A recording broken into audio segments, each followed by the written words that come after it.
Thank you. Thank you very much. I appreciate the opportunity to be here, and I'm honored to be a part of this great conference, one of the great conferences all across the country. I was here once before, but I think it was back in the 90s sometime, and so that's out of my folders on my record books at home, so some of you may remember that, but it's always an honor to be asked to come back. I want to talk about food security, the first requisite of agricultural sustainability. Start off by saying that I'm an agricultural economist. I've been retired from the university now for 18 years, but I still consider myself to be a scientist, an educator, and an unabashed advocate of sustainable agriculture. Now, agriculture is absolutely essential for humanity at anything like the level of population and civilization that we have here today. So if we're interested in sustaining civilized humanity upon this earth in the future, then we have to be advocates of sustainable agriculture. Now, there's many definitions for sustainable agriculture, but I contend that authentic sustainability is about meeting the needs of the present without diminishing opportunities for those of the future. Sustainability is inherently anthropocentric in that it's specifically about meeting the needs of people in the present and humanity in the future. But it's also ecocentric in that it recognizes that we humans are an integral part of the Earth's biological and physical communities, of which we're members, but also have specific responsibilities. I think that we need to recognize that we are members, but we are also caretakers of this integral community that we call Earth. Now, some of the advocates, early advocates of sustainability, say that we ought to abandon sustainability, that sustainability is not enough, that we actually need more. Well, I agree with that, but we first have to be able to keep what we've got. We have to be able to sustain and retain things before we can attain even more as we go into the future. I have no problem with regenerative agriculture, agroecology, holistic managed biodynamics. As long as all of those things are sustainable, then I think they're perfectly all right with me. But I think sustainability is the key word. There are other people that say that sustainability has been so misused, abused, corrupted, co-opted, that it's so confused people don't know what it means. I agree with that, but I think that's because it's so important. What word can you think of that's been more abused, misused, corrupted, and co-opted than the word love? But we still know what it means. And we still know that love is absolutely essential if we're to have a civilized society upon this earth. I argue we know what sustainability means. We simply don't want to do what it demands of us. If we love life, if we love humanity, if we love this earth, then we have to care about the sustainability of agriculture. We need an agriculture that meets the basic food needs of people today, but leaves equal opportunities for those of the future. A sustainable agriculture that's able to maintain its productive capacity on into the future. Now, the first half of my 30-year academic career, I was an advocate for the first requisite of sustainable agriculture, that is, meeting the needs of the present.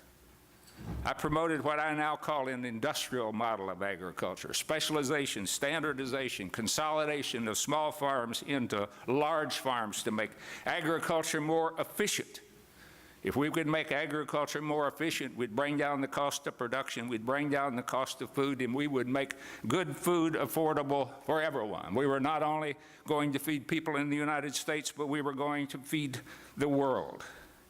It wasn't just going to feed the world, but it'd provide economic opportunities for family farmers, support viable rural communities. It would be good for everyone. I was simply teaching what I had been taught, that farming had to be an economic bottom line business rather than a way of life, and that farmers had to be prepared to either get big or get out of agriculture. It was well intended. It was a bold experiment, but it simply didn't work. My awakening came during the 1980s, when I was in a situation where I was forced to see that the farmers out here that had been following the advice of we so-called experts were going broke. They were losing their farms because they had borrowed large amounts of money at record high interest rates during the 1970s to feed the world market, and then the world market collapsed and they were caught with large loans at high interest rates. They couldn't even pay the interest, let alone the principal. Rural communities were declining and decaying and suffering from the economic consequences of families leaving the communities, and only then I became aware of what industrial agriculture was doing to the land, the soil erosion, the pollution of air and water with agricultural chemicals and biological waste. I was forced to look around and say, this kind of agriculture can't last. It's not sustainable. And I simply couldn't continue doing what I'd been doing half of my life and half of what is now my academic career. It was only later that I realized that industrial agriculture had failed in its most fundamental purpose. It had failed to provide food security. It had failed to provide, as food security is divine, access of all people at all times to adequate food for a healthy and active lifestyle. It didn't do that. Back in 1967, when CBS did the documentary of hunger in America, the estimates were that roughly 5% of the people in this country were hungry, and it was considered to be a national emergency. 2015, food insecurity in this country is estimated at 12%, 1 in 8 people, more than twice as much as we had back in 1967. More than 16% of our children, or 1 in 6 children in this country, live in a food-insecure homes. It was a bold experiment, but it simply didn't work. And in addition to that, the people that can afford to eat, particularly low-income people, are suffering from an epidemic of obesity and diabetes and heart disease and high blood pressure and a whole host of diet-related diseases that threaten the physical and financial future of this whole country. The food's making them sick. 2010, 500 public health professionals from 50 countries come together and declared at the end of their meeting that obesity is now a greater problem than hunger worldwide, and that wherever the Western lifestyle goes with its industrial agriculture, the consequences are the same. You know, thankfully, in the late 80s, the sustainable agriculture movement was kind of coming onto the scene, and I was able to transition my academic career from industrial agriculture to sustainable agriculture. And I'm still learning, and I'm still trying to teach as I go around the country. And the more I understand, the more I believe the importance of authentic sustainability or sustainable agriculture to the future of the country. And that's why after 18 years, I'm still out here. I want to make hunger a part of the history of this country rather than a part of its future.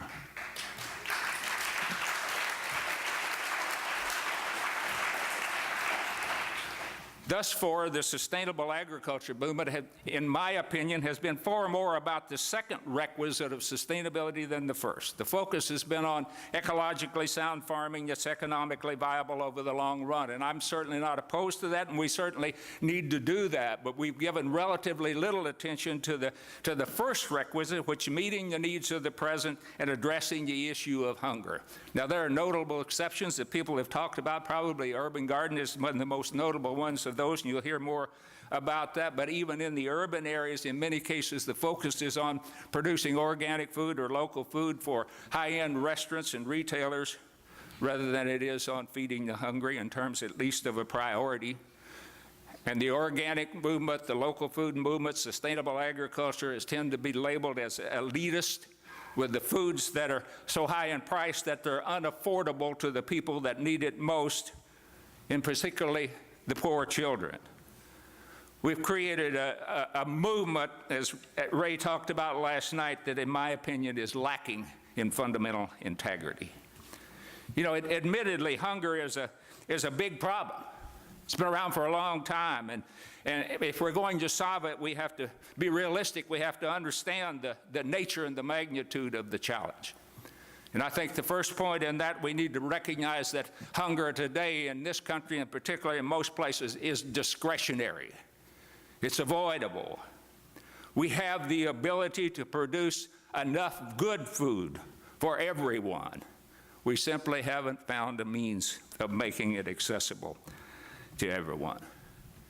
The problem of discretionary hunger began in Western society back in the 1500s with the enclosures of the common property or common lands at that time when it accelerated. Before that time, if anyone had food that was in the community that farmed a particular common piece of property, then everyone had food. The enclosures, like industrial agriculture, was all about improving the efficiency. If we made land private property, then those farmers who were more efficient farmers would be able to use the profits to buy more land. We'd have more land farmed more efficiently. It'd be a more efficient system.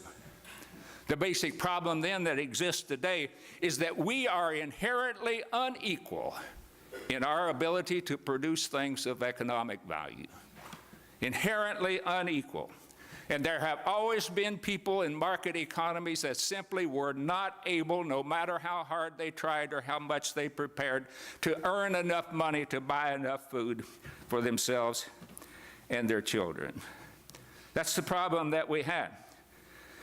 When we had the enclosures, then we had an increase in hunger, and the charities and private and religious charities were no longer able to keep up with the problem of the hungry masses, particularly the working poor. And then we had the English Poor Laws of 1601 that came in, where the government tried to take over responsibility, but obviously it didn't work.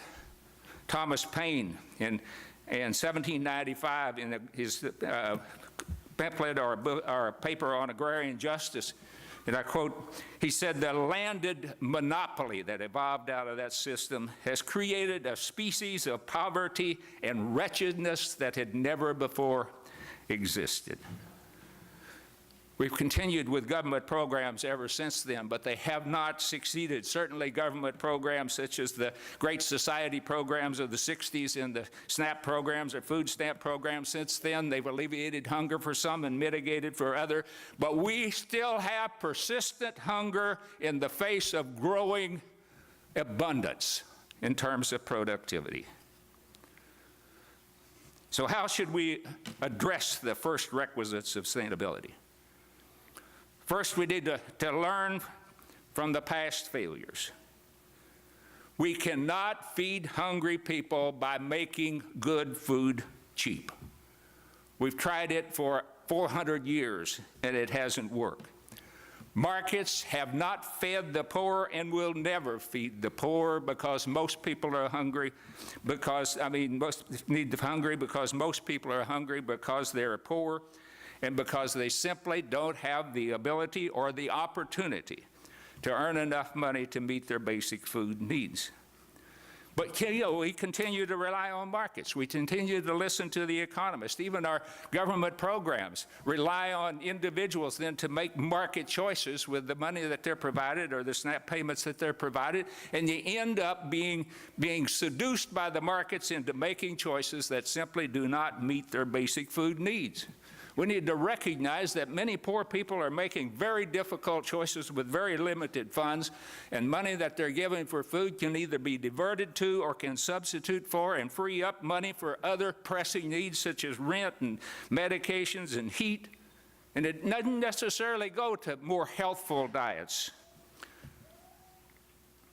Particularly in the cases of people that are disabled and the working poor, they simply don't have time or don't know how to take basic food commodities that would be helpful and to prepare them for their own families.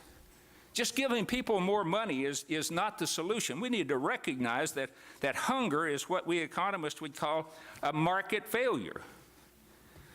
It means that we're going to have government assistance programs. We're going to have to make government work. Actually, we're going to have to make government work for sustainability. But we're going to have to change the focus of it. We're going to have to focus more on necessity and nutrition and less on choice and convenience, because that's what it'll take to make the programs work.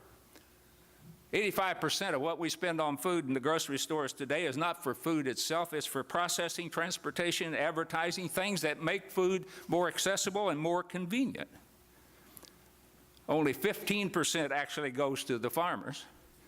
You know, we could afford in this country to basically give everybody the cost of real food. If you take 15% of what we spend on food, that's less than 2% of our total income. We could just give everybody food, but we're spending far too much on the other things that aren't food.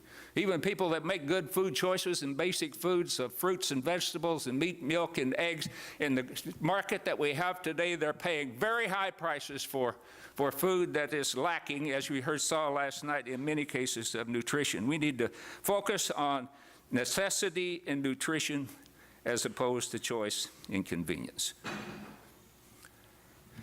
Finally, charities won't fill the gaps. Charities are necessary. It helps those that give as well as those that receive. But in many cases, charity only goes to those that are deemed worthy, and in many cases, people don't deem themselves worthy enough to ask for help from other people. And in addition to that, the need for charity is often the greatest when people can least afford to give. So charities will always be there, and they'll always be a part of it, but they simply aren't going to meet the problem or solve the problem. So how are we going to alleviate hunger? How are we going to meet this great challenge to get enough good food for everyone? I contend that we must declare enough good food as a basic human right. I don't,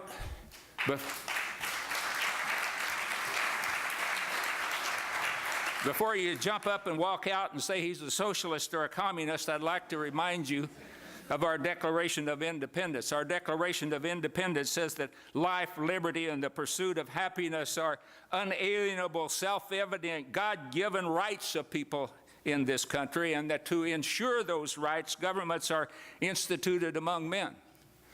The right to life is essential for the rights, all of the other rights, including the right to liberty and happiness. And if we don't have a right to food, then we really don't have a right to life or any other rights that our Constitution guarantees. The global food sovereignty movement recognizes this, and it's growing all around the world. We're kind of isolated in the world. It's depending upon the market economy as if it was going to work after all of this time. I think the global food sovereignty movement could be a foundation for what we have here today. I think we could, if we followed that process of the food sovereignty movement, we would recognize that the right to healthy, culturally appropriate food produced by economically sustainable means, and a right to define our food system locally and our agricultural system, I think is an inherent right that's reflected there that we could ensure for all. Food sovereignty basically rejects leaving things to the marketplace. It puts control of local food choices and land use and genetics and the food system production and distribution at the local level. Food sovereignty basically respects the rights of future generations. It is the sustainable, modern version of a sustainable food commons. What I've rejected, or what I proposed in addressing the food sovereignty issue and putting it into implementation, is what I call community food utilities, where we basically make government work at the local level to ensure food sovereignty. I think the reason that the government programs haven't worked in the past is they've been impersonal. If we address the issue at the local level where people know about each other and care about each other and feel a sense of personal connectedness, then there'll be a sense of responsibility for the hunger that's there, a sense of appreciation and gratitude on the other end. We'll have a motivation then, personal motives, to avoid the inadequacies and the abuse and misuse that characterize our food systems today and many of our public programs. What I've suggested in this utility is different. We can talk about this in the follow-up section, but it would be like a vertical cooperative relationship where it would be everyone involved in the system, from the consumer all the way back through the farmer, the producer, the distributor would be involved in the system, as well as members from the community.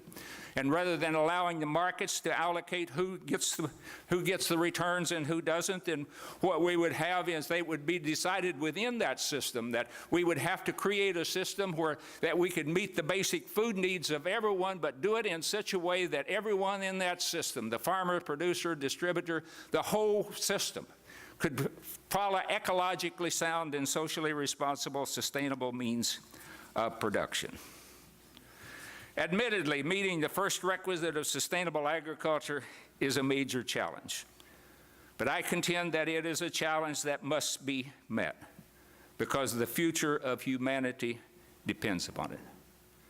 How can we ask people to sacrifice for the future, to be concerned about global climate change, carbon sequestration, when they simply don't have enough food to feed their children? How can we even ask the middle class to take sustainable agriculture seriously when it appears to be an elitist liberal movement of the minority of our population today? I think if we meet the challenge of food sovereignty, and if we address seriously the problem of hunger, we can re-energize the authenticity of our sustainability movement. It can enhance the credibility and integrity of sustainable food movement overall. Re-energize the movement. Meeting the first requisite, we could create networks of local community food-based systems all across the country where people are taking the initiative to take control of their own destiny and create communities around the common interest in food. We could create a whole network of community-based food systems where the integrity of relationships were ensured at the local level, and it connected communities all across the country. Most important, it would at last solve that moral dilemma of discretionary hunger that's eluded our society, our humanity for the past 400 years. Finally, it accepts responsibility, our unique responsibility, as both members and caretakers of the Earth's integral community. It's an expression of empathy, compassion, and love for our fellow human beings and for the Earth. It is simply the right thing to do. So let's do it. Thank you. Thank you.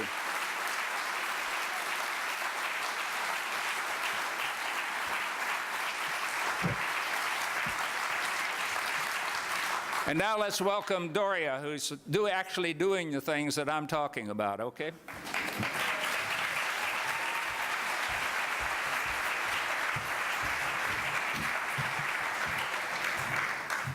That is always a hard act to follow. I first was on a panel with John maybe 3 years ago, and I didn't know anything about his work or anything. And he went, and I was floored, like I'm kind of floored today, where I just feel like my whole body is kind of buzzing, and I'm like, yes.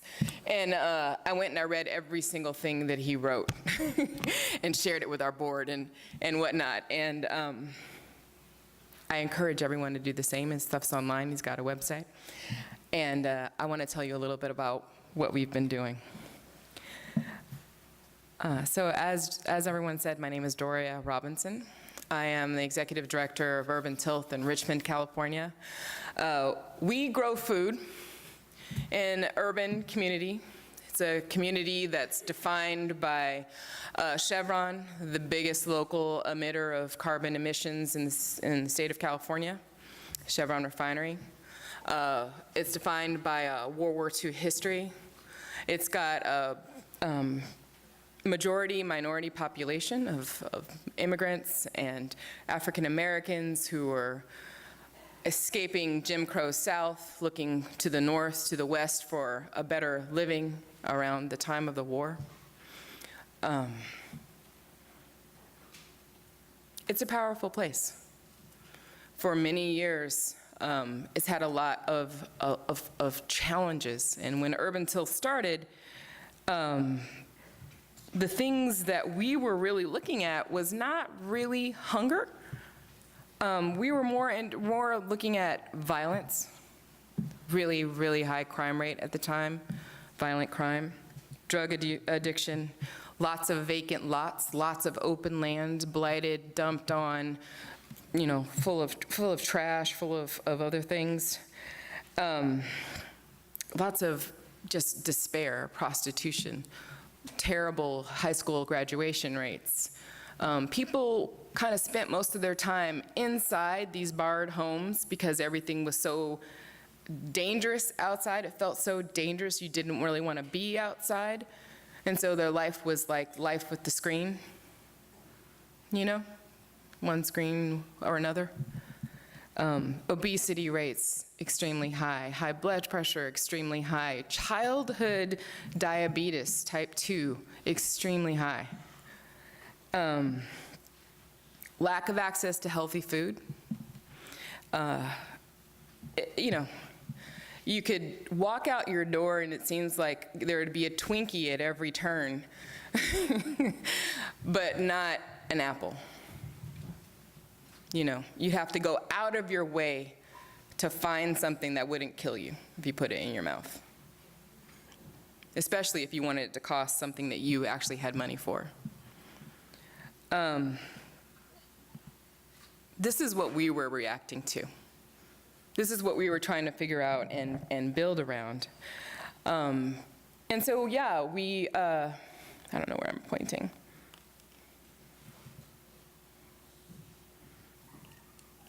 The slide again? What's that? There we go. So we definitely thought about hunger. You know, we're not ignorant. We knew about what was going on with hunger. The food bank is right by us.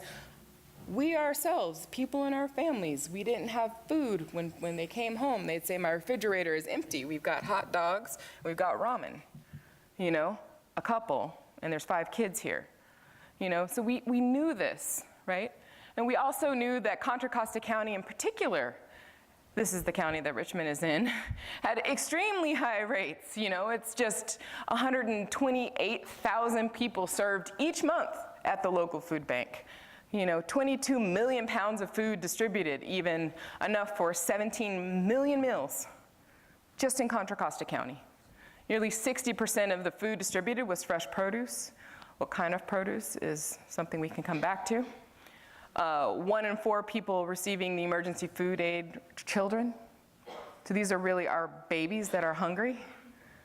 1 in 3 people having to choose to pay for food or rent. That is not something that's a myth. People literally make that choice, and sometimes find themselves homeless because of it. We had 1 full-service grocery store, and I should say we have 1 full-service grocery store for 100,000 people. And that store is one of the kind of low-income, kind of no frills store. It's not like everyone hates going there. You know, it's just like one of those experiences where you're gonna spend half your life in line and it's a little bit dirty and a little bit dank. And then we had over 200 convenience stores like this one. This is a functioning market in North Richmond, in one of the areas that we do our work. All the names on the wall are people who have been shot and killed in and around this area. So this is what we were working in. This is the environment. You know, we're thinking about hunger. We know it's an issue. We feel it ourselves and our staff and whatnot. Just to say a little bit more about Urban Tilth, we're 13 years old. We started making community gardens on public lands 13 years ago. Now we have 7 different school and community gardens, 2 small farms, a CSA. We employ 32 people year-round, 70 during the summer. We started a food policy council, and we're also one of the founding members of Cooperation Richmond, a cooperative incubator and small loan fund.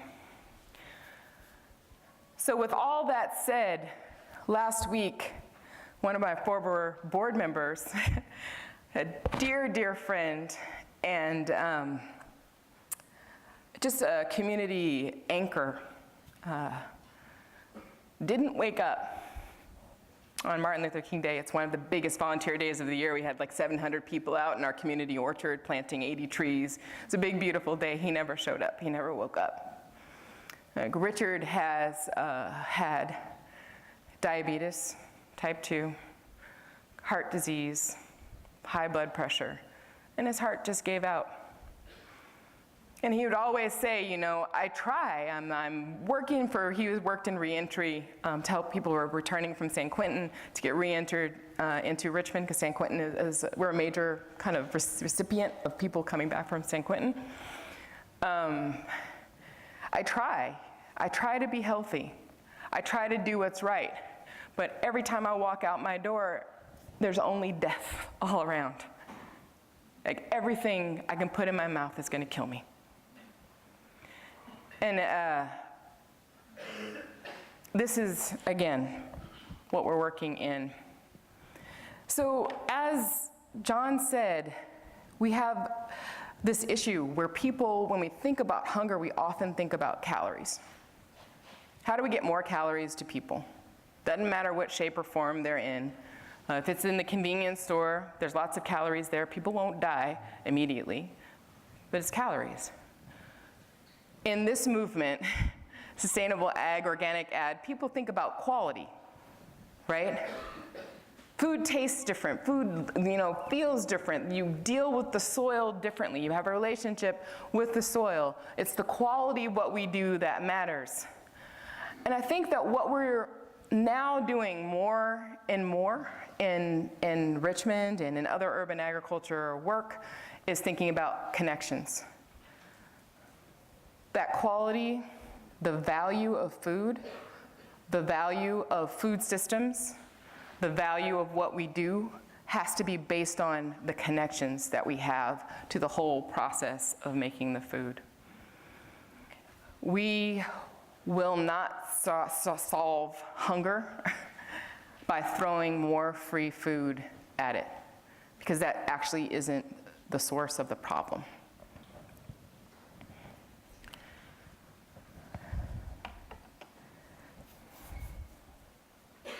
When I talk to our staff of 32 people, we have staff meeting every month, we talk a lot about who we are in the world to other people, to people like that control things. And what we've come down to is that people in communities like Richmond are consumers. That's all we're meant to be. We're meant to consume the products that others create to help them realize their dreams and help us continue with our grind. To get just enough to continue, but no more. The feeling of only being a consumer and only playing that role in this society is like a killer. It kills your soul. Like it's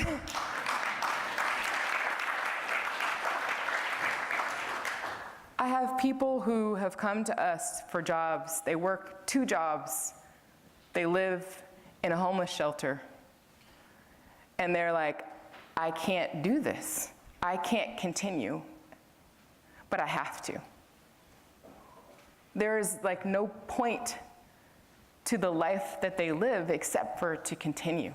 And that's what the poor have been relegated to in the way that we've structured things. That's our role. That's what we're supposed to be. We're supposed to be just the grind on the bottom that keeps the roll of the wheels of capitalist system going. What we found at Urban Tilth is what we're really doing when we are making these community gardens, when we're making community farms, when we're planting trees, when we're getting that food to people, is changing our role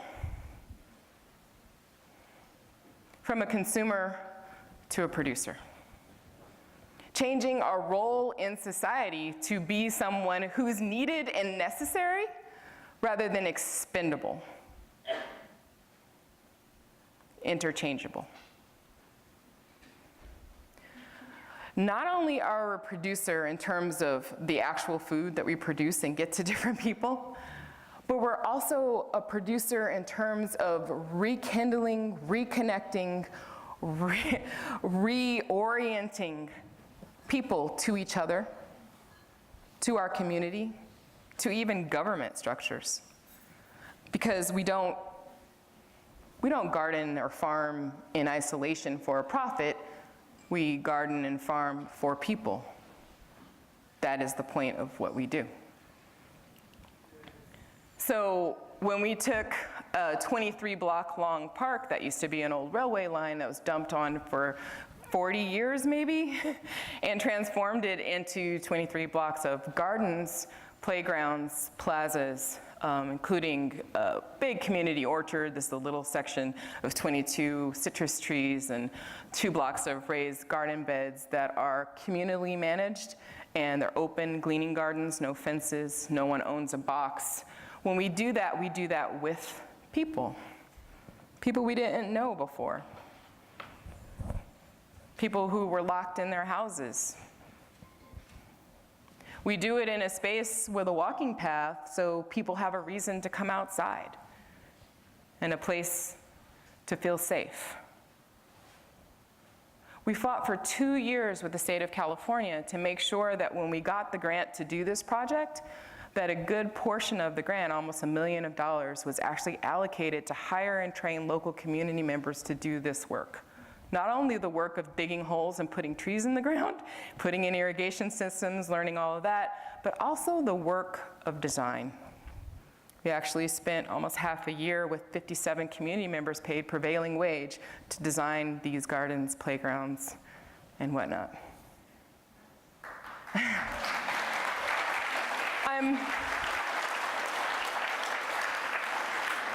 I'm saying all this to say that there's a place, there's a role, there are things we can do to begin to move towards this better governance, to move towards this food utility.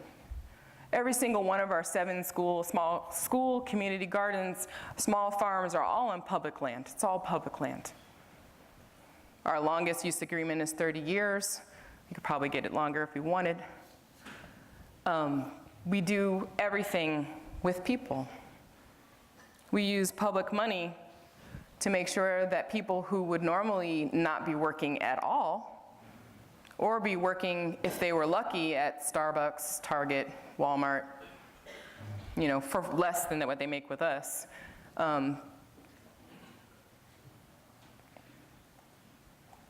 We're trying to create economic systems that cycle resources, cycle energy, put people in connection with each other, revitalize our economic systems, revitalize our economic house, like what you do in sustainable agriculture when you try to do that within soil systems or water systems or nutrient systems. So one of our tactics has been to work with schools, made pumpkin patches and all kinds of gardens. All of our gardens grow food that gets harvested and brought home in bags to eat. They're not museum gardens. They're not these kind of pretty things where kids are gone through once a week and they go, ooh, ah, and then maybe they taste something, but that's it. No, they're well harvested, very functional gardens. At Richmond High School, we teach urban agriculture and American food systems class. It's a year-long class with 40 kids. When we first started, we focused mostly on teaching kids how to grow because kids were so disconnected to real food. They couldn't recognize anything. I mean, you guys have heard all this before. They didn't know what broccoli looked like. They didn't know whatever. But we also realized they didn't know how to cook anything but that ramen and that hot dog, so we do cooking. And we also realized that in order to really close the loop, they need to grow things for other people. So 4 times a year, they grow a whole salad bar, and they do a pop-up salad bar in the cafeteria for all the other kids at Richmond High to basically bring up these ideas, these thoughts about food, and what do we really deserve, and how do our bodies feel when we eat what we eat. And how can we take back that power? How can we move ourselves from consumers of whatever lands on our plate, whatever lands on our block, to producers where we can decide the seeds that we plant? We grew that from one class to now 10 years of a summer apprentice program, 40 kids a year that go pretty deep learning urban agriculture. We've trained over 320 Richmond youth. I can go almost anywhere in Richmond and somebody was like, I was in the summer apprentice program in 2008, and I was in, and people bring this, all the things that they were interacted with, all the things that they were exposed to forward into their consciousness. They may be the person that helped us put, the Green mayor into office because they're exposed to these ideas. We still focus on how do we get more food to more people. Gardens are good. They don't produce that much food. School programs are great. They open up people's palates. They make more people open to the idea of even eating vegetables. So many kids tell me they just don't eat fruits or vegetables at all. That's just not something they do. But we need to get more food to more people. This is kind of where we're at now. So we do more giveaways, and giveaways, pop-up farm stand without a cost giveaways in really epicenters of poverty within our community. We just put out a table, harvest whatever's ready, and get it to people. Mostly seniors, disabled people, who are so thankful that they actually get to have some greens and some oranges, because the ones they get in the stores around them don't taste like oranges and greens, so they just don't buy it, or they can't afford it at all. We also ramped up our farm stands. We have pop-up farm stands to do the same thing in areas where people can actually afford food. We have comparable to the Foods Co. prices, farm stands. We sell all kinds of things, make some products, employ people to do the farm stands from the money that they make. We even did farm stands. We have this new epidemic of, not epidemic, I actually really like it, of breweries, small breweries. We do pop-up farm stand at the brewery. And we're building a new farm, urban farm on county land between two creeks with people. Every month we have a community build project, so every single part of the farm is being built with thousands of Richmond residents. When people think of the farm, they're like, that's our farm. That's not Urban Tilth's farm. That's our farm. They know they can come there at any time when their food stamps run out or whatever, and there will be food. We also do other things at the farm. We have all kinds of no work days. We call them no work days because we're so known for work parties that we had to explicitly say these are no work days. This was our annual Festival of Flowers Mother's Day celebration, where we just had like thousands of flowers. People learned to make bouquets. They harvested flowers. They had little flower crowns with their moms. They came with their moms. They came with their grandmas. They came with their aunties or the person who was mom to them.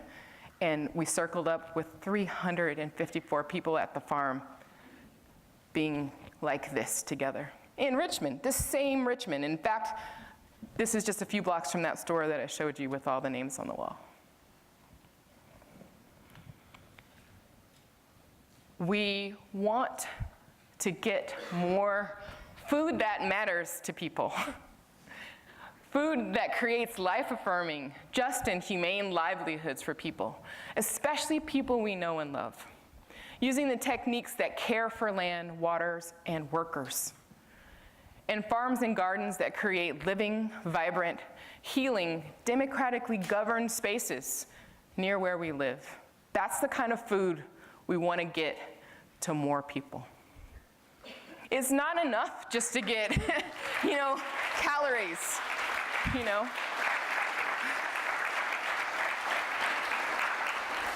In order to solve the issues of hunger, we need organized systems that are built around these type of principles, maybe using the mechanisms that John talks about, this food utility, to get real food that matters, real food with real value, not monetary value, but value because of the way it came into the world and the way it's exchanged. We also continue to try to push our own envelope. We started a CSA last year. Happy to say we have 100 members, 100 families getting food once a week. Increased our production to 22,000 pounds of food. That was a lot for us. We feed families. I know families all across Richmond now, not just from the regular volunteer days of those thousands of people that we work with on a daily basis, but because Brooke and Ken really like cabbage. And this cabbages in particular, they're gonna go to Brooke and Ken. Or whoever, whatever. We have all these very interpersonal, very intense relationships with people. We have a little Facebook group. They exchange stories with each other, have little contests. It's kind of intense. People realize that, people in the same block are in the same CSA, and then they talk to each other, which they never did before. It really focused our growing, made us improve our growing practices, because we wanted our food to be the very best food. And then it forced us to even look deeper, because if we want to grow more food and we only have a certain amount of acres in our urban area, and there are these small local farms, minority farmers, who are out there who want to also be growing in the way that we're growing that kind of food that matters. So we reached out and made relationships, or cultivated some of the relationships we already had with New Hope Farms and Hank Herrera, bringing them into our CSA, expanding that web of connections to folks who are lifelong farmers or people who are growing out their dreams in that way. Also, the first generation farmers in Brentwood, California also feed into our CSA, allowing us to expand it more, feed more people in this way, where it matters, where the work that they're going to save their family farm from development. Actually, if you can kind of see it right beyond the water, there's these encroaching condos on the land that their family has had for, I guess, 60 years or so. We're helping them save their land by giving them another vehicle to sell their produce. So what's next? We're gonna keep building out our farm every month, every week, every day. We're expanding our CSA further, bringing in more farmers, bringing in more production in our urban areas. We're really looking forward to working with Hank on creating local, urban, small minority farmer cooperative that can actually continue to expand the CSA and hopefully eventually source grocery stores. So we want to run our own. We want to own them ourselves. We want to run them collectively. We want to have a hand in the things that sustain us as a community. We want our own grocery stores. And we're working with actually Counter Supervisor John Joya to do that. We've identified a building. We're actually doing this. It's not just a dream.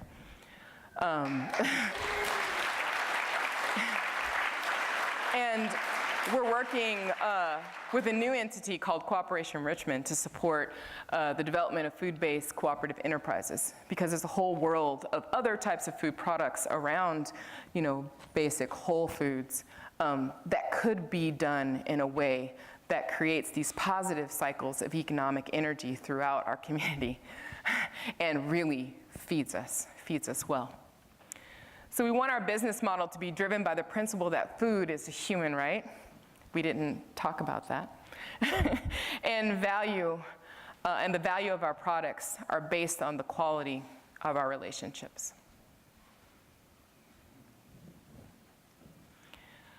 So what does all this have to do with hunger? Hunger is a decision we make as a society. We've decided that it doesn't matter enough to us to change the way we do things so that people don't go hungry. That is what we have all decided. It does not matter enough to us to change the way we do things so that people do not go hungry. I think you could say the same thing for the way that the land is being treated. I think you could say the same thing for innumerable injustices that are a part of this whole conundrum. It just doesn't matter enough to us to change it. These folks, it matters enough to. This is kind of the core staff of Urban Tilth, young urban kids, some adults, some migrants, some immigrants. It matters enough to us.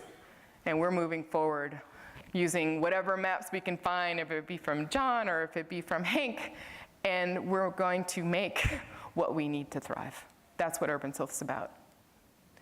So, thank you.